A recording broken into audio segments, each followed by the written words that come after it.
gonna run Upland again. There she goes. Now she should get it. Nope. Yep.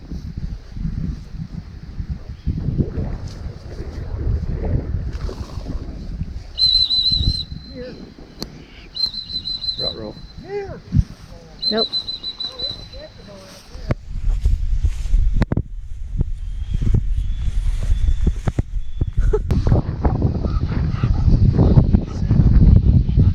That was fun. That was fun. What do you think? What's that? What do you I think she's out of control. So, observations would be she does her own thing. That's it. That's it. This always happens when people don't hear what I have to say. She does her own thing? Yes? She is out in the field, yes. But not anywhere else? Well, she did on obedience earlier today. She's kind of doing her own thing. So she does her own thing. And she believes that's okay. And that she loves it, like anybody would. She's doing all that. And she's old enough now, and I would expect her bloodline should be. And she pointed before, apparently very well. So she's old enough now. One, basic obedience needs to be good where she understands what you say counts. Heel means heel, sit means sit, and sit also means once you sit, remain seated. And you need to do that. And okay, now do what you think you should. You always have to do that. Don't do anything because somebody told you to do it, right? But she needs to learn that when you say something right here, and they have to start right here, it means something. You have to sit, you have to come here, you have to heel. No, period. Whether you never hunt, always hunt, compete, never compete, but you need that in life. Okay? To get it across to the dog, in all fairness, you need to take those simple things right here close like we did earlier and really get them perfect. On that dog, really get them perfect. And then, because she's old enough, and always have that collar on when you're doing that stuff, and again, I would use a choke chain, use whatever works, but it's like you got to do this stuff. And she liked it. You know, it's real challenging. Then you need to replace the mechanical means of enforcement with the electric means of enforcement. And you want to hunt for sure, no matter what. So you've got to do that, but you got to do just that. Not piling everything on at one time, in my opinion. And then you need to do the here right up. And you asked a good question. You know, first it's here with the jerk, and then you here tweet, right, and sit. And singles, and you use those, but you enforce. And so once you start switching over a little bit to the whistle, because the whistle is out here was a suggestion, and it needs to be an absolute.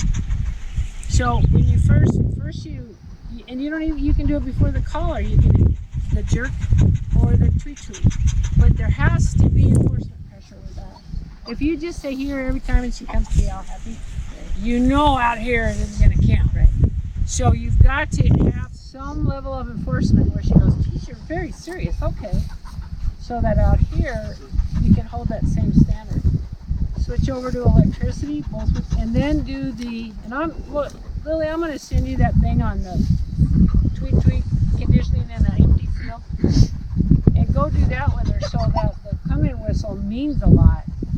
And then de-chase her. If she pointed that well before, she'll go back to it. But she's got to learn, this is not your field to do that. Does that sequence make sense? And they get it. That way when it's that one thing on another, they're going, okay, I understand this. And then they come at her and just slam the points and don't chase them. And you can tell she's going to be good. But right now she thinks she's supposed to, she's a heat-seeking missile.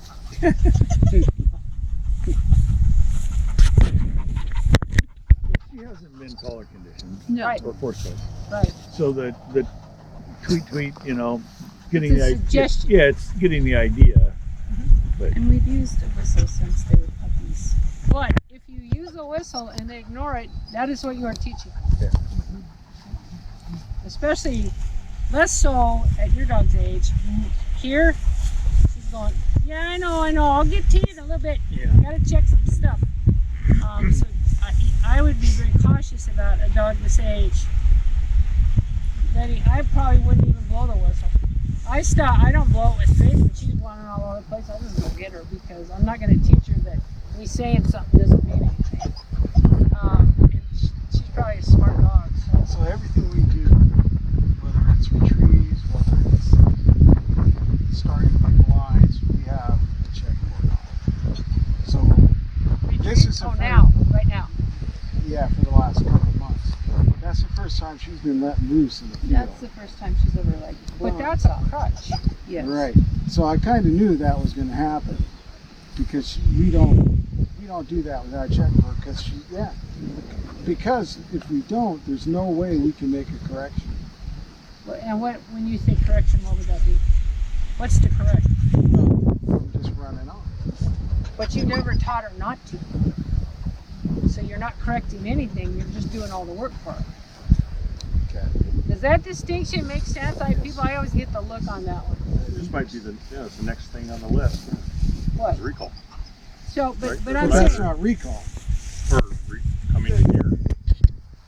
Right now it's not recall because she has no idea what recall is. they're Oh, doing yeah, all yeah. the work for her. Right, that's what I meant. Like, so Relearn. is that what the next step is? Is going back to recall? Is that Well, what no, you're the suggesting? next step is to go back to obedience, I think.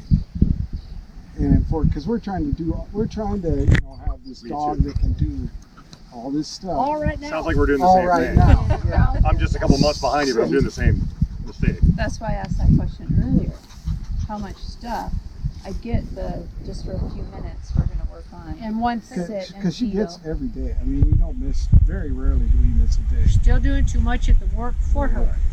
It'd be like, you guys ever have kids or anything? Okay, let's say you were kids. And if somebody said, oh, you don't want to go to school? Okay, you don't have to go. Or here, I'll drive you to school. I'll do your homework for you. I mean, in a sense, it's kind of exaggerated, but you're doing all the work for her. She has no responsibility. And if you take a smart dog that knows how to do stuff and never give them that sense of, okay, I got to try, which is what we were doing on our basic obedience was, give me some effort, dog. I want you to give me some effort.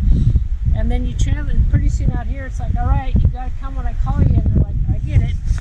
So you're by trying to do everything at once and by just assuring that you can make her do what you want, she's not learning how to do it on her own for you. Does that make sense? Yeah, but how are we going to go from running in that field out of control? Don't run in the field.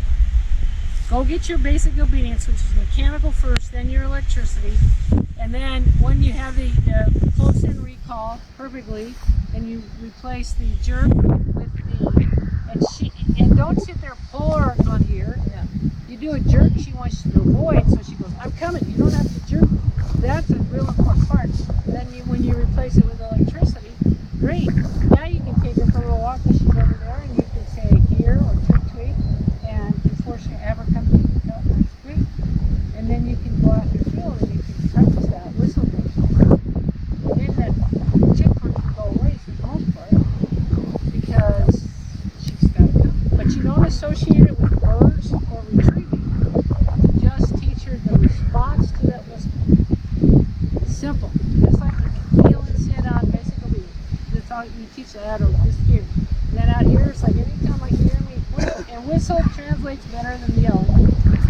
Anytime you got to come over here, and once you do it on your obedience yard work, you can come out here and do it. Start close and then get out there. It works. It's super simple.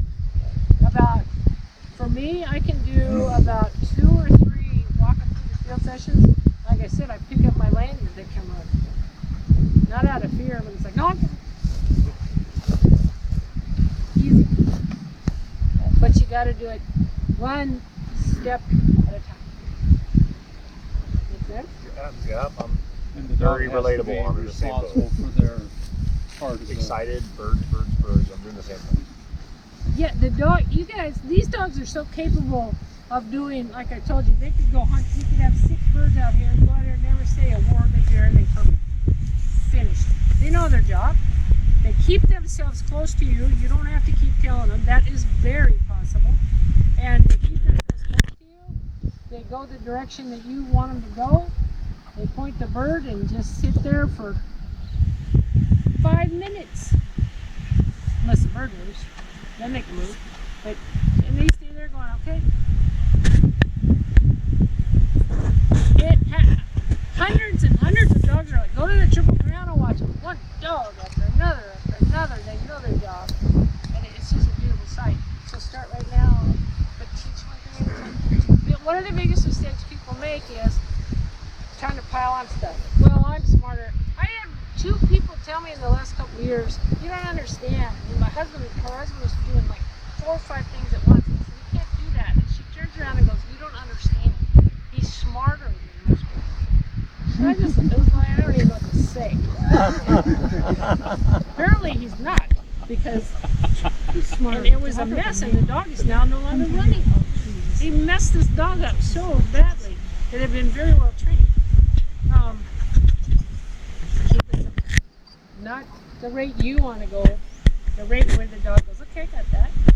Test it, make sure, review, take the next step. Do not bore them by staying on the same thing all the time.